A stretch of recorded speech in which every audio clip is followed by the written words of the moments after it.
If you just joined me, this is Let's Talk Entertainment, and we are starting with Ghanaian actress Akofa Ejiani-Asiedu. Yes, she is in the news. Quite recently, she went on a trip to Kenya to do some, movie stuff, and well, today she has been telling us more about the movie and, well, the association she is part, and of course, she's the country rep here in Ghana.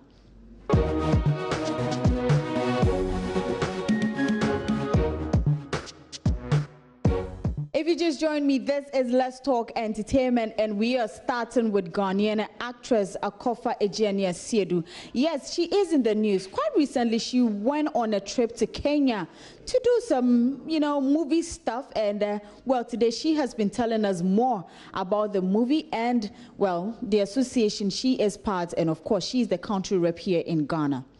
Hello, Akofa. Hi. I trust you're doing good. I'm doing fine, thank you. I understand you just returned from Kenya and you went for a conference, you went for a program and all of that, and they've been talking about cinema and cinematic expressions. Tell us more. We just got back yesterday from AU Thepasi workshop. It was a workshop that the African Union set up for the Federation of Pan-African Filmmakers, of which I'm the national coordinator here in Ghana. It's just basically changing the image of the continent. We want positive narratives, telling positive stories of Africa through film and creating wealth and employment using film.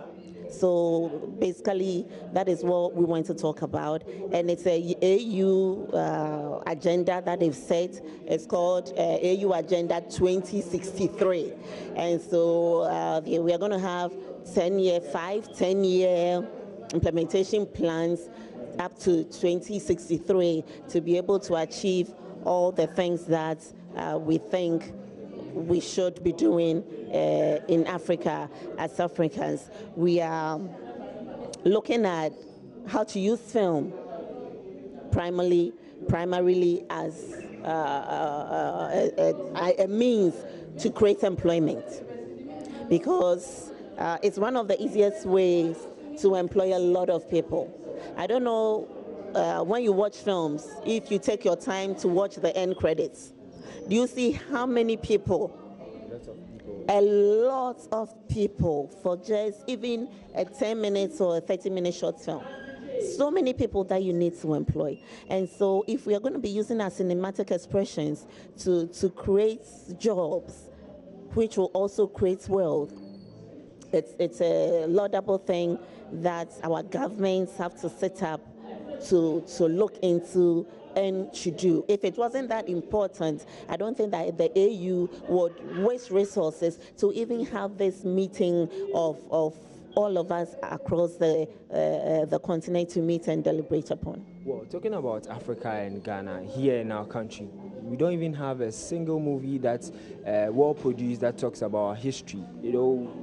After attending this workshop, what do you think we can do? When it's a shame, actually. I've been saying this for years, that after 60 years of independence, we don't have a Yaa Asantewaa story.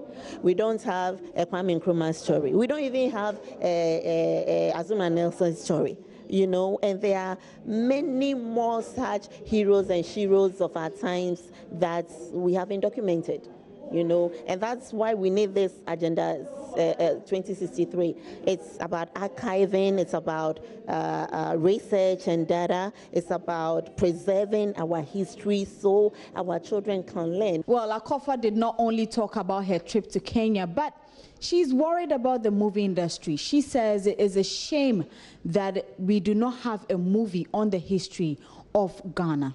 So if you have a child now, in the next 20 years, I'm not even sure that child will know about Kwame Nkrumah or Yaa Asantewaa or any of the founding fathers or even Azumah Nelson or me, you see. So it's imperative that as part of the deliberations that we had, we are talking about government structure, where it talks about the national policies, the national, the regional, and then the continental one, where it's good that in our bill we have a 70-30% policy of showing local content, 70%. But the question is it being implemented? And who is to see to the enforcement of it? So even though the bill has been passed, it's just as if we don't have a policy, because nothing is really happening. So I think that what I need to do more as the rep of the party, and what the rest of my colleagues need to do, is that we need to do more advocacy and put pressure on the policy makers, because see, you need the structures, and we need to consciously tell our members, we the practitioners, we the filmmakers, have to have that patriotic sense to consciously, deliberately make movies using expressions and images that tell good stories about Ghana, about Africa. Because the only way that we are going to foster unity and have peace and get that United States of Africa that our forebears dreamed of.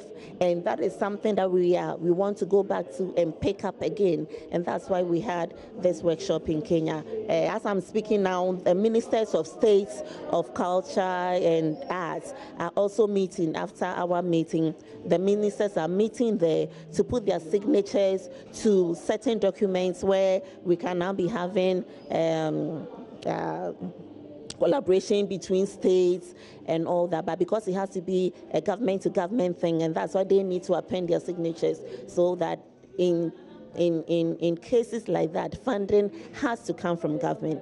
It's different that I'm an independent producer and I pick my camera, I have a story and I'm doing my story, but for specific driven messages, you don't expect the independent filmmaker who is also looking for money to do certain kind of films. For instance, if you want to go to the secondary schools and show them certain kind of films, you don't leave it to me, because I'm not going to make any money from that.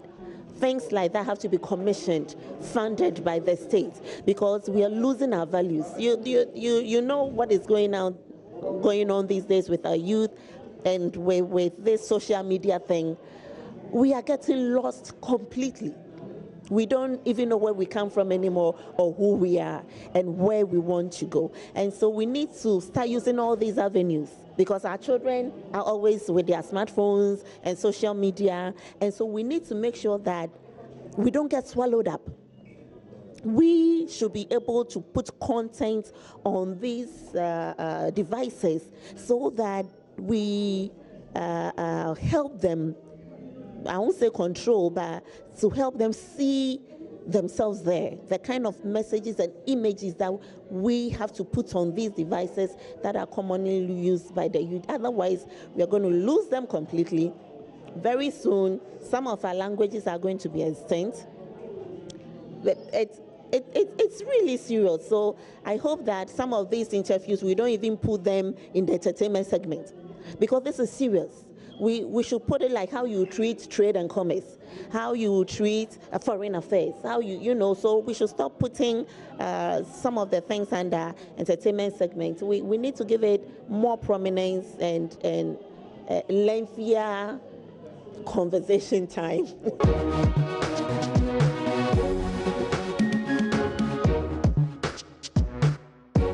All right, so that was veteran actress Akofa Ejiani Asiedu. I wonder what her colleagues will also have to say concerning this. Now, let's move away to some music. Mr. Easy is in the news, and well, I don't know how some of you can do this, but Mr. Easy says he left a job that was paying him $6,000 a month because he was frustrated. From Ghana. Okay. So I'd moved back to Nigeria from Ghana in 2015 to start like my life here. Right. Okay. You know, and then I got a job. I got a job in Port Harcourt, Schlumberger. And then I just was frustrated. It was a good job. It was good pay. Oil and gas. Yeah, oil and gas. Like it's a dream job. It's a dream job. It's $6,000 a month kind of job. Do you understand? But I was frustrated. Don't make my Ray leave right now. Ray could be on the way to Port Harcourt right right now. What? I was frustrated, you know, and then it was crazy. I just quit. And then I come back to Lagos and I Why did you quit? I quit because I wasn't feeling fulfilled. Like I just felt like story doesn't sound that bad, guy. I see it. Let me tell you something. I just felt like, you know, I've always wanted to be an entrepreneur. Yeah. You understand? And I just felt like I just programmed my life to the end. I looked at my bosses. Right. And I saw my bosses. It was the same thing every day, the same routine. They were doing, yeah. They were even the money they had, they couldn't even like enjoy it. And I think what struck me was when my boss's wife left him. So I just said, so at the end of the day, why? you could just Why did she leave? I think you're gonna have a few people calling from the oil and gas industry. No. Shout out to everybody. All right, I know $6,000 is a lot of money, and if Mr. Easy could work, and for instance, for a year, he could make a lot of money from that, but I guess it's all about music. So Mr. Easy is one of the biggest musicians in Africa, and if I'm not mistaken, even out there. Well, away from that, Idris Elba is also in the news because these days we hear he's been flaunting this beautiful lady on the red carpet, and now he comes to talk about this lady. He celebrated his birthday just recently, and he talked about how the lady made something beautiful for him. He talked about love, how he feels free now to move around and do everything that he chooses to do. Well, Idris Elba on this. Is that weird for you? Is this weird for you? It's a little bit. Because you tend to be, from what I pretty private. Yeah. Pretty private. I mean, I just think that look, you know, when you're a public persona, you know, it's okay to be who you are, okay, but I don't think you need to overly flaunt it. But at the same time, you know, when you're happy and you're in love and whatever that is, you know. Sorry. So I know.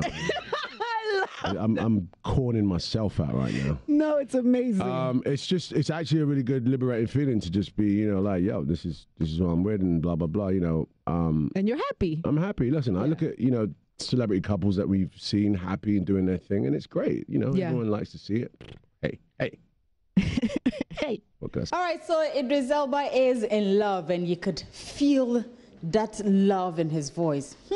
Congratulations to him. Yes, congratulations to him and his new girlfriend. Well, on that note, this is where we draw down the curtains on today's edition of Let's Talk Entertainment. Do well to log on to myjoyonline.com, the entertainment page, for more of our stories. You can also interact with me on Twitter as Doreen Avian, on Instagram is Doreen_. And I say big up to you, Ike and Maxwell. And yeah, do enjoy your evening.